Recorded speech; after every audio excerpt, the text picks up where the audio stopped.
और महेंद्रगढ़ से इस वक्त की बड़ी खबर सामने आ रही है, जहां पर चुनाव आयोग के आदेशों को ठेंगा दिखाया गया है। तो इस वक्त की बड़ी और अहम जानकारी आपको बता रहे हैं सीधे महेंद्रगढ़ से, जहां पर चुनाव आयोग के आदेशों को ठेंगा दिखाया गया है। तो महेंद्रगढ़ से बड़ी खबर, बंद के बाद भी बेची जा रही है अवैध शराब। चुनाव के चलते शराब बिक्री पर यह रोक लगाई गई थी। बॉर्डर से लगते 3 किलोमीटर के जो है दायरे पर ठेके यहां पर है, और अब जो है जिस तरीके से आदेश दिया गया था चुनाव आयोग के द्वारा, लेकिन बावजूद उसके शराब की बिक्री हो रही है। जिला प्रशासन की नाक के नीचे ये खेल चल रहा है। शराबबंदी को लेकर अलग अलग टीमें भी बनाई गई थी। बॉर्डर से लगते 3 किलोमीटर पर ठेकों पर रोक लगाई गई थी।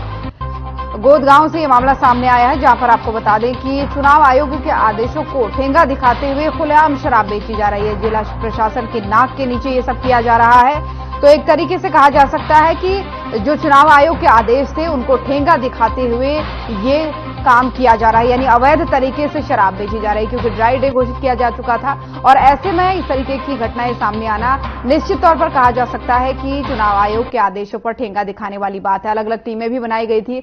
बॉर्डर से लगते 3 किलोमीटर के दायरे पर ये रोक लगी थी, लेकिन ये तस्वीरें आपको दिखा रहे हैं। देखिए किस तरीके से आप देख सकते हैं, ठेका शराब का ये है, अंग्रेजी देसी शराब का, और एक्सक्लूसिव तस्वीरें आपको दिखा रहे हैं, जहां पर आप कुछ लोगों को देख सकते हैं ठेके से वो बाहर आ रहे हैं शराब की बोतलें लेकर के।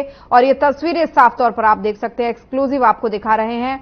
बॉर्डर के 3 किलोमीटर के दायरे तक ये पूरी तरीके से रोक लगी थी, लेकिन बावजूद उसके इस तरीके की तस्वीरें सामने आना साफ तौर पर कहा जा सकता है कि चुनाव आयोग के आदेशों को ठेंगा दिखाने जैसा है। आप देख सकते हैं किस तरीके से बोतलों की अदला बदली यहां पर की जा रही है। शराब के ठेके के सामने कुछ लोग खड़े हैं और बोतलों की अदला बदली करते हुए यहां से निकलते हुए सामने आ रहे हैं। तो एक्सक्लूसिव तस्वीरें महेंद्रगढ़ से आपको दिखा रहे हैं। बंद होने के बावजूद भी अवैध तरीके से शराब बेची जा रही है।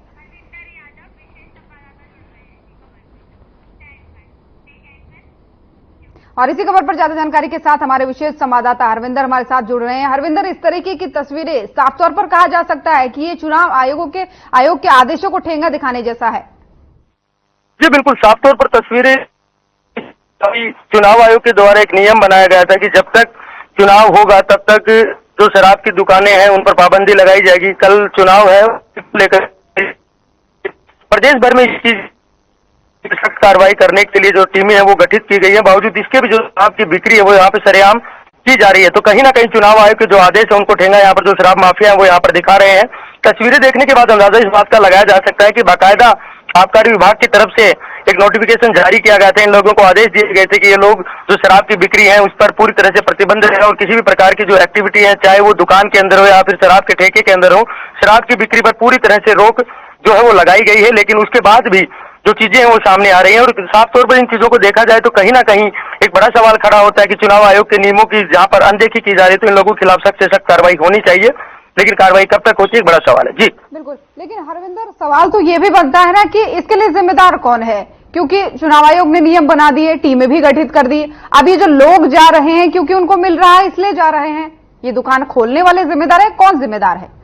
इसमें दोनों चीजें ही हैं। जिला प्रशासन की जिम्मेवारी बनती है, साथ ही आबकारी विभाग के अधिकारियों की ड्यूटी यहाँ पर लगाई गई है, टीमें यहाँ पर बनाई गई हैं, क्योंकि निष्पक्ष चुनाव करवाने की जिम्मेवारी अगर चुनाव आयोग ने ली है तो साफ तौर पर उन्होंने जो नियमावली बनाई है उस नियमावली का अगर यहाँ पर सही तरीके से अनुपालना नहीं जा रही तो कहीं ना कहीं जिला प्रशासन इसके पीछे एक बड़ी कार्रवाई करनी चाहिए थी, लेकिन कार्रवाई ना होने के चलते जो चीजें सामने जी बिल्कुल हरविंदर, नजर आप बनाए रखेगा इस खबर पर। काफी महत्वपूर्ण और चिंताजनक ये खबरें, ये जो तस्वीरें हैं वो है। फिलहाल बहुत बहुत धन्यवाद आपका तमाम सारी जानकारियों के लिए।